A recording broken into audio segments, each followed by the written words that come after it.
Hi hello and welcome दोस्तों, स्वागत है आपका आपके अपने YouTube चैनल पाठशाला ऑफ सोनी सर पे।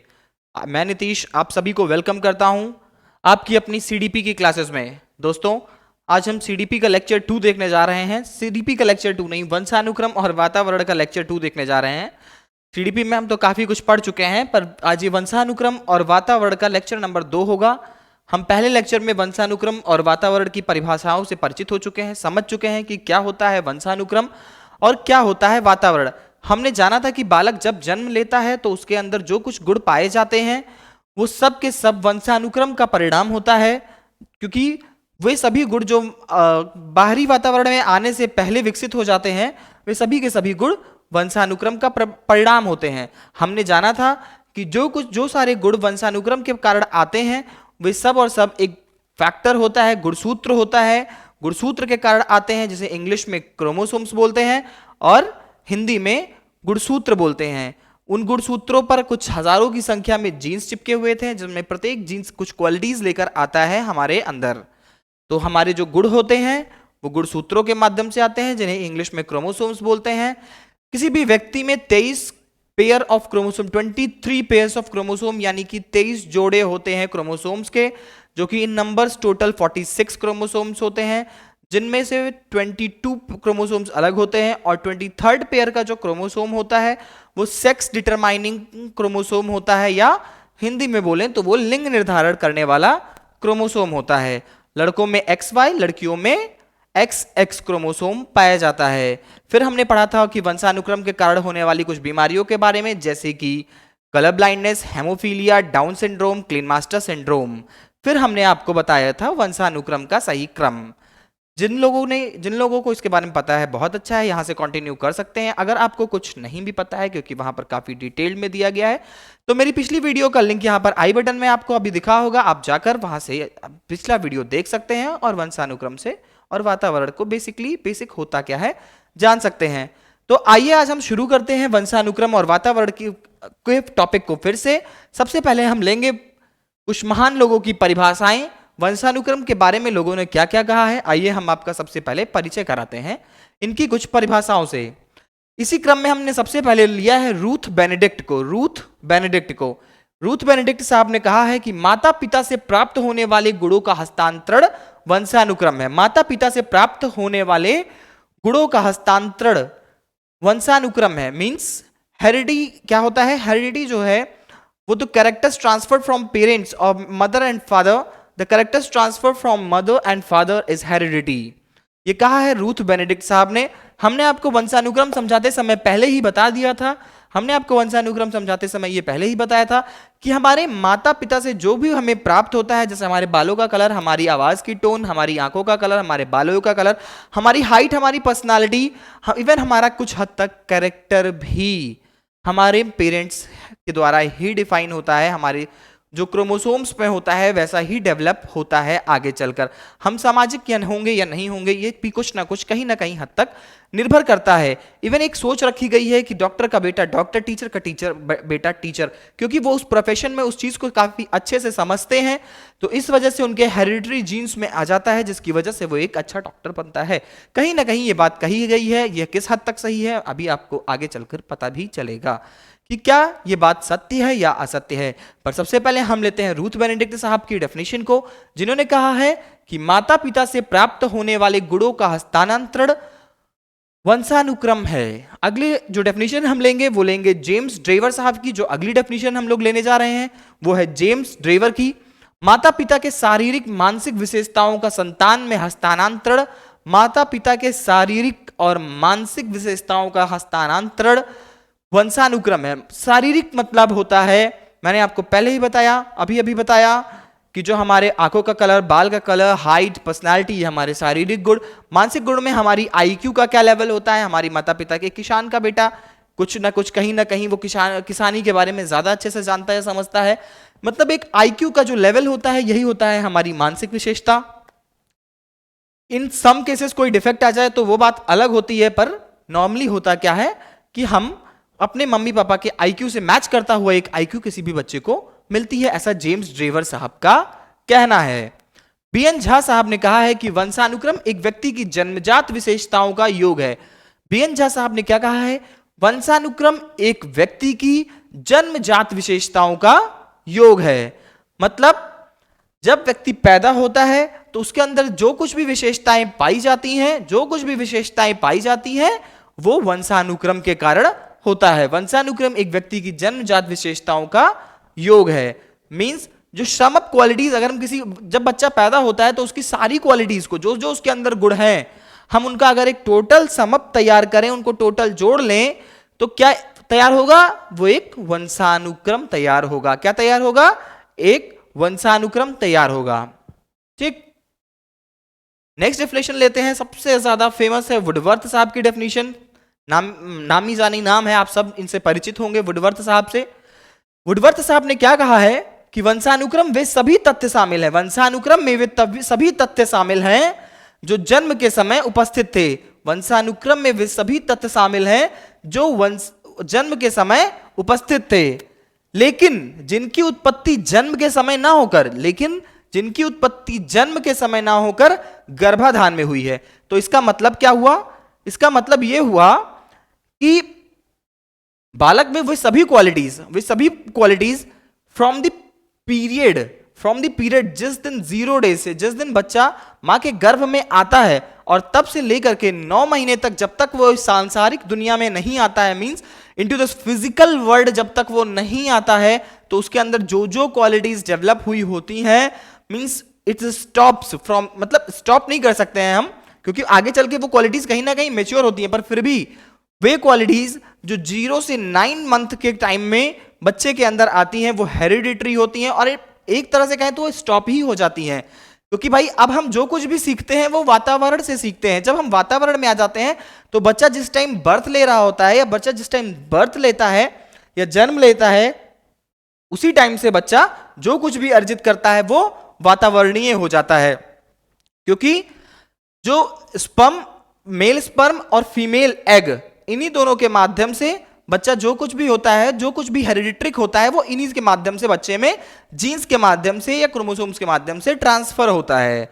उसके बाद बच्चा जब एक बार बर्थ ले लेता है तो वो जो कुछ भी सीखता है वो वातावरण के माध्यम से सीखता है। तो यही कहना है वुडवर्थ साहब का कि वंशानुक्रम में वे सभी तथ्य शामिल हैं, all those factors are included in heredity, जो जन्म के समय उपस्थित थे, which were present at the time of the birth, लेकिन बट जिनकी उत्पत्ति जन्म के समय ना होकर गर्भाधान में हुई हो, मींस कि लेकिन उनकी उत्पत्ति जन्म के समय ना होकर गर्भाधान में हुई हो, means which have not taken place at the time of the birth but at the time when the baby was in the womb, in the mother's means when the baby was in the womb or in the mother's stomach, or what we can call, that is Woodworth. Now we are coming to the Douglas and Holland. हम Douglas और Holland की बात करते हैं तो Douglas और Holland ने भी बिल्कुल वुडवर्थ साहब की डेफिनेशन को ही कॉपी किया है।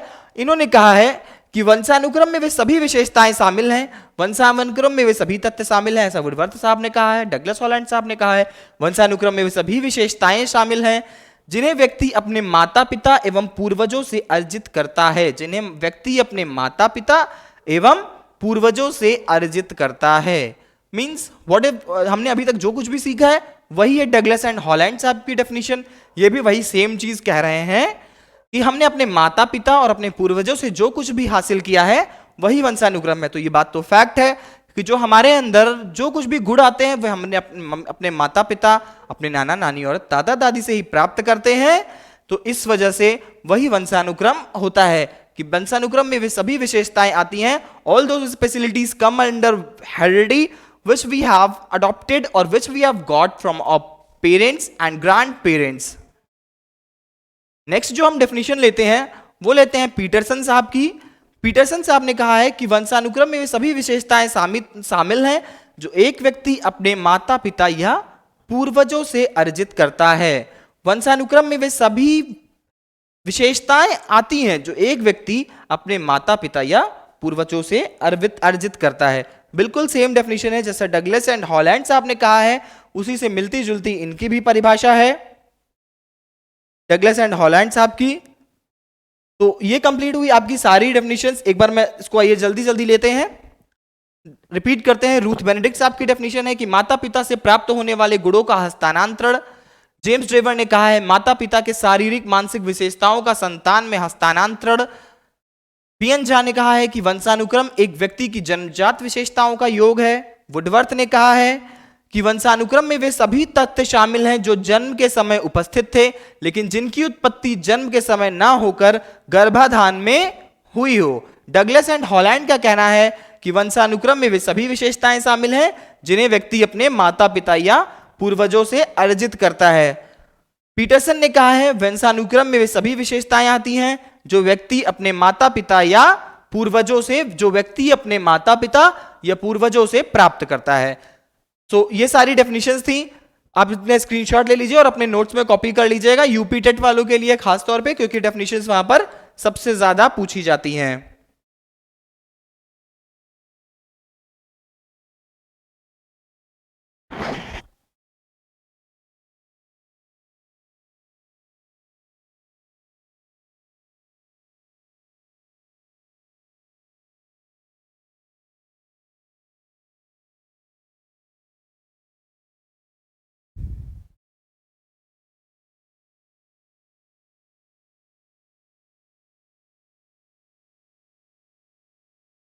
आइए आगे बढ़ते हैं। आई होप आप सब लिख लिया होगा, क्योंकि लगभग टाइम आपको मिल गया है।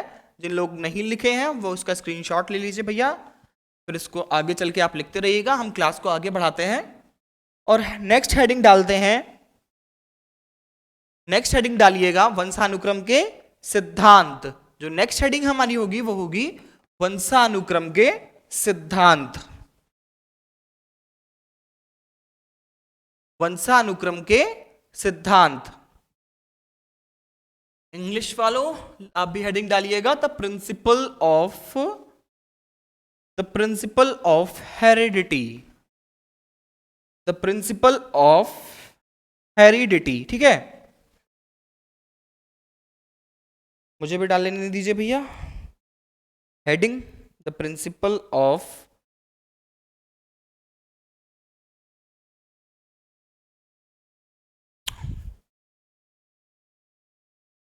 हेडिंग है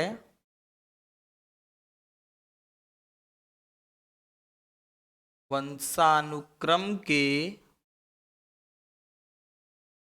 सिद्धांत। वंशानुक्रम के सिद्धांत। तो जब बात करते हैं वंशानुक्रम के सिद्धांत की, तो हम सबसे पहला सिद्धांत जो लेते हैं वो है अर्जित गुणों के वितरण का नियम। अर्जित गुणों के, I hope it's all visual to all. बहुत देखना पड़ता है भैया कि कहीं आपको ना दिख रहा हो, हम बोर्ड से बाहर लिख रहे हो। अर्जित गुणों के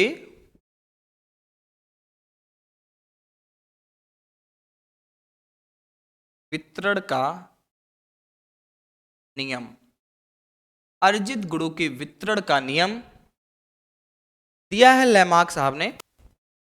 अर्जित गुणों के वितरण का नियम दिया है किसने? लैमार्क ने। हम पढ़ रहे हैं अर्जित गुणों के वितरण का नियम, दिया है इसको लैमार्क ने। जब बात करते हैं हम लैमार्क की, तो क्या कहते हैं अर्जित गुणों के वितरण का नियम। आइए बात करते हैं अर्जित गुणों के वितरण के नियम पे। अर्जित गुणों के वितरण का नियम में जो लैमार्क साहब है, इन्होंने अध्ययन किया था जिराफ पर। इन्होंने अध्ययन करके यह बताया हमें कि जो जिराफ की जो गर्दन है, जिराफ की जो गर्दन है वो किसके कारण आगे जाती है, बढ़ती, मतलब क्यों अगले एक, भाई यहां पर जिराफ की गर्दन ऊंची है, ठीक है, तो वो अगले जो स्पीसीज इसका पैदा हुआ, जो इसका संतान पैदा हुई, वो क्यों उतनी ही लंबी गर्दन के साथ पैदा हुआ? छोटी गर्दन के साथ भी तो पैदा हो सकता था।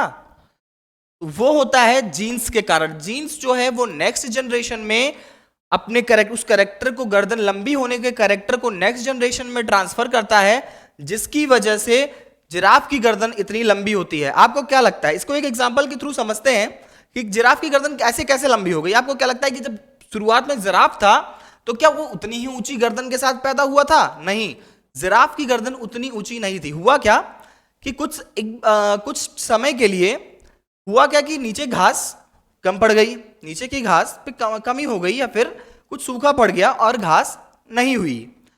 तो जिराफ ने क्या आइडिया निकाला कि वो लपक लपक कर अपनी गर्दन उठा उठाकर और घास खाने की कोशिश करने लगा। वो उठा उठाकर घास खाने की कोशिश करने लगा। इसी जब वो घास खाने की कोशिश गला उठाकर करने लगा, उसने देखा कि मुझे ज्यादा हरी घासें मिल रही हैं और पत्तियां, हरी हरी पत्तियां मिल रही हैं और उनको मैं आराम से खा सकता हूं, क्योंकि वहां तक तो कोई जानवर ऊपर का पहुंचता नहीं है। भाई कोई जानवर है ऐसा जो गर्दन उठाकर और ऊपर लपक कर पत्तियां खाता हो? बंदर चढ़ जाता है, बैठता है, बिल्ली चढ़ जाती है, बैठती है, पर कभी भी वो पत्तियां नहीं खाती है। तो यहां पर हरी हरी ढेर सारी पत्तियां जिराफ को मिलने लगी। जिराफ उचक उचक कर पत्तियां खाने लगा। तो हुआ क्या, जब उसकी फर्स्ट जनरेशन आई तो उसकी गर्दन जो है वो सिर्फ इतनी बढ़ी। नेक्स्ट जनरेशन में वो और उछलने की कोशिश की, इतनी बड़ी इतनी बड़ी इतनी बड़ी। और आने वाले टाइम में आप देखेंगे कि हो सकता है आपने जितने ऊंचे जिराफ देखे हो, अब फिलहाल इतनी इनफ हो गई है कि जिराफ की गर्दन वैसे ही इतनी ऊंची होती है कि हमारे यहाँ जो नॉर्मल पेड़ है उतनी ऊंची तो उनकी गर्दन होती है कि वो नॉर्मल पेड़ तक पहुंच जाते हैं। पर कहीं ना कहीं आप ये देख रहे हैं कि वेरिएशन आता जा रहा है, जिराफ की गर्दन बढ़ती जा रही है। तो मतलब जिस हिसाब से वो गर्दन को उठाने का कार्य कर रहा है, वैसे ही उसके जीन्स नेक्स्ट जनरेशन में ट्रांसफर हो रहे हैं। उस नेक्स्ट जनरेशन में ट्रांसफर होने के कारण जिराफ की गर्दन और ऊंची बढ़ती जा रही है। और साथ ही साथ उसका ये गुण कि उसकी गर्दन ऊंची होगी, जीन्स के माध्यम से नेक्स्ट जनरेशन को ट्रांसफर भी हो रहा है उसका ये गुण। आई होप अब आपको ये सबको अर्जित गुणों के वितरण का नियम मिल गया। देखिए शब्द से ही समझिए तो बहुत क्लियर हो जाएगा। अर्जित गुण, अर्जित गुण मतलब कि जो गुण हमें मिले हैं, मतलब ये हम थे नहीं हमारे अंदर, ये हमने एक्वायर्ड है, acquired traits. The principle of distribution of acquired traits, the principle of distribution of acquired traits. अर्जित गुण थे, उनका जो वितरण हुआ है, मतलब नेक्स्ट जनरेशन में जो ट्रांसफर हुआ है, इसी को हम कहेंगे अर्जित गुणों के वितरण का नियम। दिया किसने है? लैमार्क साहब ने दिया है। आइए इसको लिखते हैं।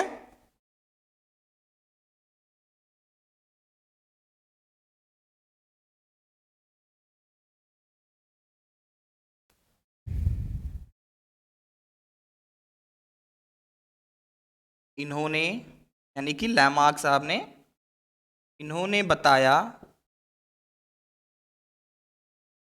कि जिराफ के जीन्स द्वारा उसके लंबी गर्दन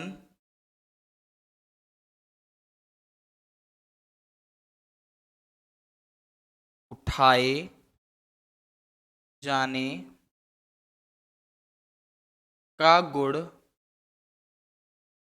उठाए जाने का गुण अगली पीढ़ी तक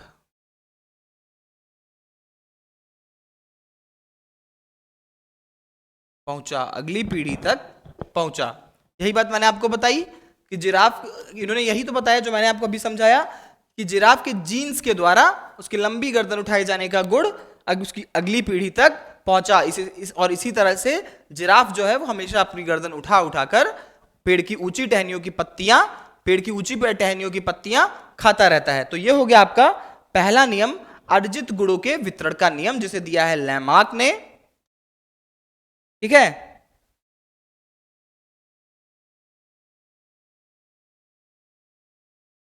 नेक्स्ट जो हम पढ़ेंगे ये हो गया आपका अर्जित गुणों के वितरण का नियम। अब हम पढ़ेंगे जैव सांख्यिकी का नियम। नेक्स्ट जो हम पढ़ेंगे वो पढ़ेंगे जैव सांख्यिकी का नियम। जैव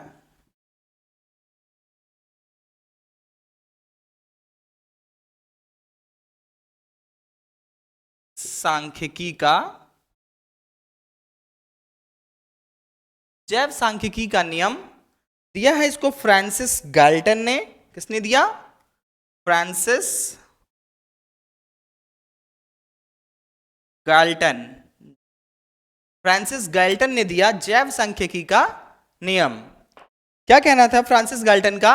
देखिए फ्रांसिस गाल्टन का जो जैव सांख्यिकी का नियम है ये क्या कहता है इन्होंने कहा है अपने नियम के माध्यम से हमको यह बताया है कि जो गुण होते हैं जो हमको अपने माता पिता से मिलते हैं ये कहीं ना कहीं बढ़ते रहते हैं मतलब डिवाइड होते हैं।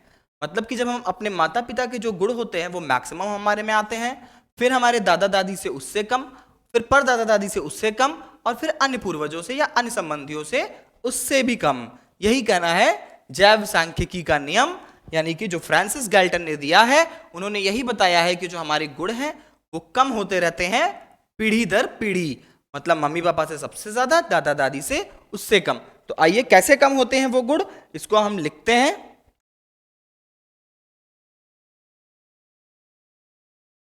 इनके अनुसार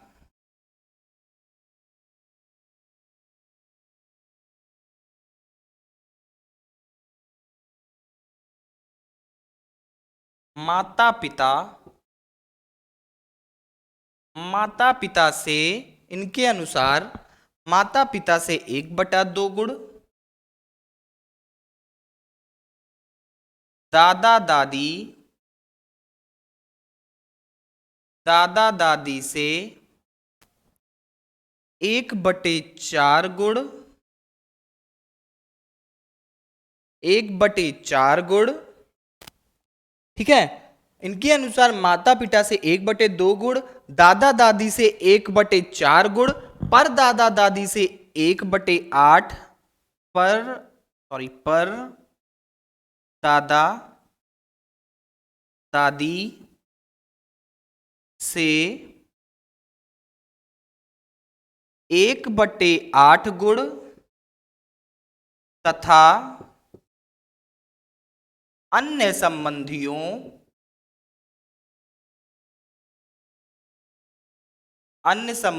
से 1/16 गुण मिलते हैं। समझ रहे? जैव सांख्यिकी का नियम फ्रांसिस गैल्टन महोदय ने जो दिया उसका यही कहना था कि माता पिता से हमें जो गुण मिलते हैं वो 1/2, दादा दादी से 1/4, परदादा दादी से 1/8, और जो हमारे अन्य संबंधी हैं उनसे 1/16 गुण मिलते हैं। ठीक, ये हो गया आपका फ्रांसिस गैल्टन।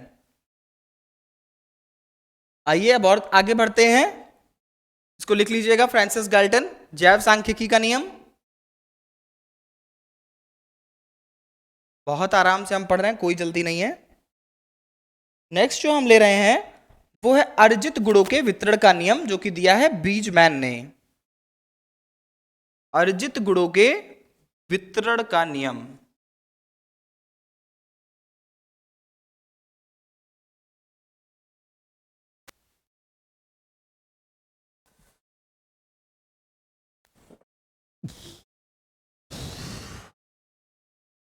अर्जित गुणों के वितरण का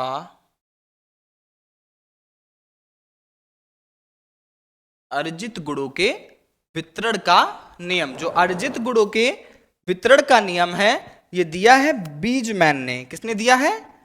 बीजमैन ने दिया है अर्जित गुणों के वितरण का नियम। बीजमैन अर्जित गुणों के वितरण का नियम दिया है बीजमैन ने। क्या कहता है अर्जित गुणों के वितरण हम पढ़ चुके हैं, ये हो गया आपका अवितरण। अर्जित गुणों के अवितरण का नियम।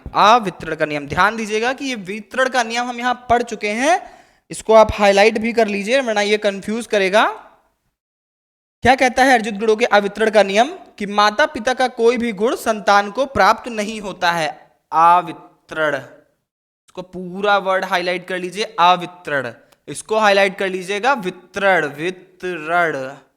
ठीक है, अर्जित गुणों के वितरण का नियम जो है वो दिया है लैमार्क ने, और अर्जित गुणों के अवितरण का जो नियम है वो दिया है बीजमैन ने। अर्जित गुणों के अवितरण का नियम बहुत सिंपल है। इसने सिंपल सी एक बात कही है कि हमारे अंदर जो कुछ भी गुण ट्रांसफर होते हैं या आते हैं, अर्जित गुण जो भी हमारे अंदर होते हैं वे हमारे माता पिता से प्राप्त नहीं होते हैं। सिंपल सा था आपके अवितरण का नियम, जो कि पूरी तरह से गलत है कि हमें अपने माता पिता से कोई गुण प्राप्त नहीं होता है। साइंटिफिकली बिल्कुल गलत है।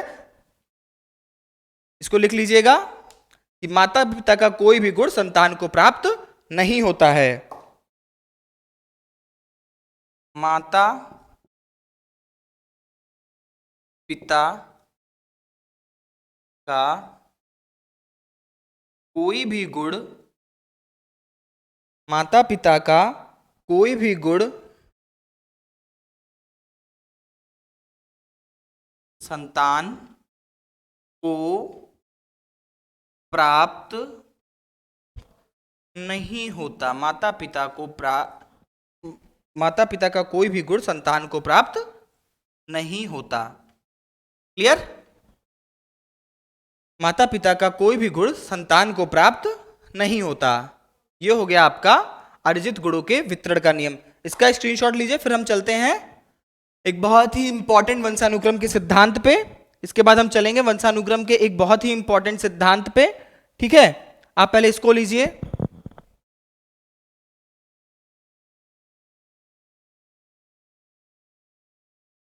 ले लिया स्क्रीनशॉट आप सबने? भैया स्क्रीनशॉट ले लो तब आगे बढ़े। चलिए अब हम लेते हैं वंशानुक्रम का अगला सिद्धांत, जो कि आपका होने वाला है बहुत ही इंपॉर्टेंट सिद्धांत, सब परिचित भी होंगे और पेपर में भी सबसे ज्यादा पूछे जाने वाला सिद्धांत है। परिचित करा दें आपको भैया। चलिए जितनी देर में हम इसको मिटाल रहे हैं, आप लिखिए मेंडल का नियम, ग्रेगर जॉन मेंडल का नियम।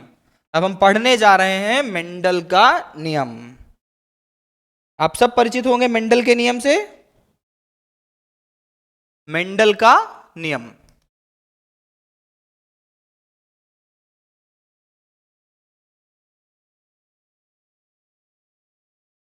मेंडल का नियम, ठीक। लॉ ऑफ, तो चलिए हटाइए, इसको लिखते हैं हम law of Mendel, Mendel's law, Mendel's law, बहुत important, very very very important, Mendel's law. परिचय करते हैं कि कौन थे ग्रेगर जॉन मेंडल। पूरा नाम है मेंडल साहब का, मेंडल जी का पूरा नाम ग्रेगर जॉन मेंडल, पहली चीज। दूसरी चीज, कहां के रहने वाले निवासी थे ये, कहां के निवासी या कहां के रहने वाले थे? ऑस्ट्रिया नाम का एक देश है, वहां के रहने वाले हैं ग्रेगर जॉन मेंडल साहब। कहां के? ऑस्ट्रिया, ऑस्ट्रिया, कोई भी गलती नहीं करेगा। ऑस्ट्रेलिया, ऑस्ट्रेलिया नहीं है, ऑस्ट्रेलिया नहीं है, ऑस्ट्रिया, ऑस्ट्रिया, ऑस्ट्रिया देश के ये रहने वाले थे। पेशे से ये एक चर्च के पादरी हैं। क्या हैं? चर्च के ये पादरी हैं। ग्रेगर जॉन मेंडल साहब चर्च के पादरी हैं। तीन बातें आपको पता चली, पूरा नाम ग्रेगर जॉन मेंडल, रहने वाले ऑस्ट्रिया के हैं, और ये एक चर्च के पादरी थे। क्या थे? चर्च के पादरी हैं ग्रेगर जॉन मेंडल साहब। इन्होंने मटर और चूहों पर, इन्होंने किस पर अध्ययन किया? इनका अध्ययन सबसे ज्यादा पूछा जाता है कि ग्रेगर जॉन मेंडल ने किसका अध्ययन किया। यूपीटीटी का क्वेश्चन है कि ग्रेगर जॉन मेंडल साहब का अध्ययन किस पर आधारित था। ऑप्शन में मटर था और जो कुछ भी रहा हो, पर आपका करेक्ट ऑप्शन जो है वो मटर था। मुझे एग्जैक्टली करेक्ट ऑप्शन याद नहीं है इसलिए मैं आपको बता नहीं रहा हूं, पर हाँ मटर उसका करेक्ट आंसर था, इस वजह से याद है कि ग्रेगर जॉन मेंडल साहब का जो अध्ययन था वो मटर और चूहों पर आधारित था। मटर और चूहों पर आधारित था ग्रेगर जॉन मेंडल साहब का अध्ययन, ठीक। ग्रेगर जॉन मेंडल साहब का अध्ययन किस पर आधारित था? चूहे पर और मटर पर। तो आइए इसको लिखते हैं। चूहे और मटर पर अध्ययन करने के बाद इन्होंने तीन नियम दिए थे। इनके तीनों नियम बहुत इंपॉर्टेंट हैं। आइए सब सारी बातें पॉइंट वाइज हम लिखते हैं। जो पहला पॉइंट है, नाम तो आपको पता है ग्रेगर जॉन मेंडल है। जो नेक्स्ट पॉइंट हम लिखेंगे तो लिखते हैं, ठीक है,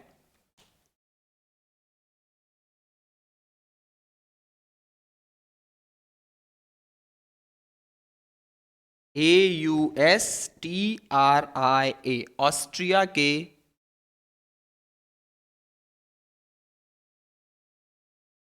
ऑस्ट्रिया के निवासी थे, चर्च के पादरी थे, चर्च के पादरी नहीं थे भैया, चर्च में पादरी थे, फादर बोलते हैं इंग्लिश में, he was father in church. Austria के निवासी थे, चर्च में पादरी थे। इन्होंने, बहुत इंपॉर्टेंट लाइन, इन्होंने अपना अध्ययन,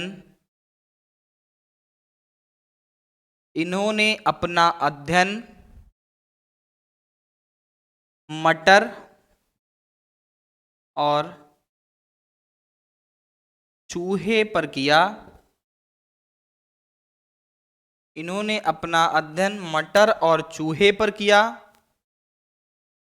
इन्होंने अपना अध्ययन कहाँ किया? इन्होंने अपना अध्ययन किया चूहे और मटर पर। ठीक है, मटर नहीं भैया, मटर।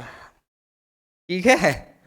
फिर जो नेक्स्ट बात है वो हम ये है कि इनको वंशानुक्रम का जनक होने का श्रेय प्राप्त है।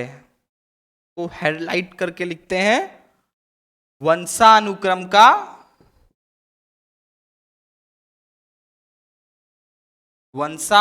का जनक भी कहते हैं, भी कहते नहीं भैया, श्रेय प्राप्त है। वंशानुक्रम का जनक कहा जाता है या माना जाता है, वंशानुक्रम का जनक माना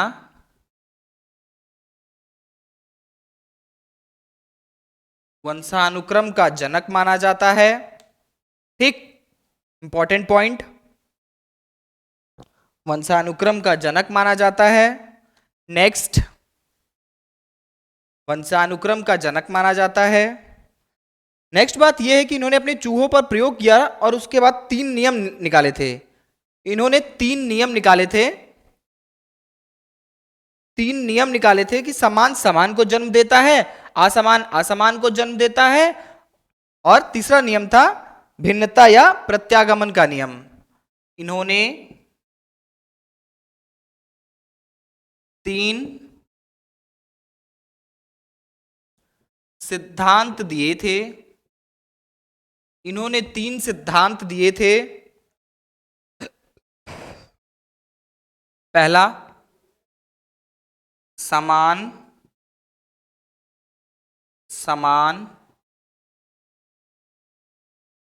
को जन्म, समान को जन्म देता है। सेकंड,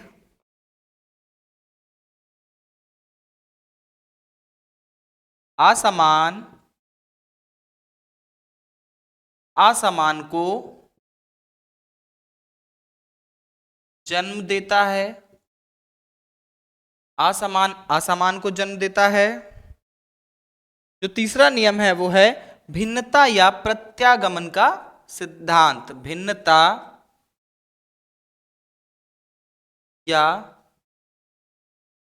प्रत्यागमन का सिद्धांत, भिन्नता या प्रत्यागमन का सिद्धांत।